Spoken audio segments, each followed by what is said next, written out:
Hello everyone, আপনাদের সবাইকে welcome করছি আমার একটা স্টাডি ব্লগে।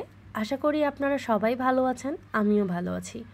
আপনাদের একটা কমন প্রশ্ন, আমি একাডেমিক পড়াশোনার পাশাপাশি কিভাবে চাকরির প্রস্তুতি নিচ্ছি। প্রথমেই বলি, আমি স্টুডেন্ট কেমন। আমি স্টুডেন্ট হিসাবে খুব ভালোও না, আবার খুব খারাপও না, অর্থাৎ আমি মাঝারি পর্যায়ের স্টুডেন্ট। তবে আমি যথেষ্ট পরিশ্রমী। এখন আসি মেইন পয়েন্টে।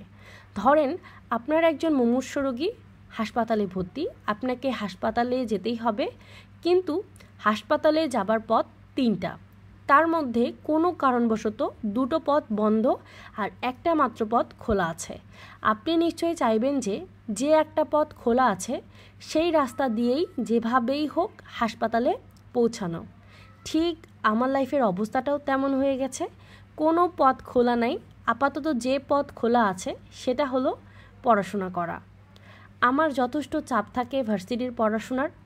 সেমিস্টার শুরু হয়ে যাওয়া মানে দৌড়ানো শুরু, ক্লাস টেস্ট, কুইজ, প্রেজেন্টেশন এসব লেগেই থাকে। তবে আমি বলবো, আমি সব কিছুকেই ডোন্ট কেয়ার ভাবি।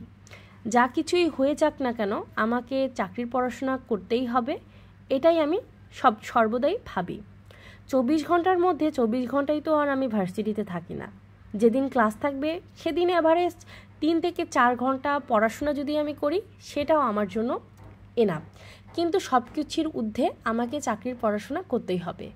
যেমন আজকে আমার পরীক্ষা ছিল, আমি ভোর 4টা থেকে টানা 8:30 পর্যন্ত আজকে পড়াশোনা করেছি, এক্সাম দিয়েছি ভালো। যেহেতু ক্লাসও করেছিলাম মোটামুটি, সেক্ষেত্রে কোর্সটা সম্পর্কেও একটা ভালো ধারণা ছিল। ব্যাস, সময়ের সাথে সাথে জীবন এগোচ্ছে, আমি জানি না এর শেষটা কোথায়, তবে আমি পরিশ্রম করে যাচ্ছি, এতটুকুই। মাঝে মাঝে আমারও মধ্যে অনেক ব্যাপার নিয়ে হতাশা কাজ করে যে পড়াশোনা না করলে কি করব। একটু তো কষ্ট হয় সব কিছু ম্যানেজ করতে, কিন্তু কোনো উপায় নেই, আমাকে পড়তেই হবে। অনেকেই আমার পড়াশোনার যে রুটিনটা সেটা জানতে চেয়েছেন। আমি আসলে আমার যে পড়াশোনার রুটিনটা সেভাবে বলতে পারছি না আপনাদের সবাইকে, কেননা আমি এখন কোনো রুটিন মেনটেন করছি না, যেহেতু আমার ফাইনাল এক্সাম চলছে।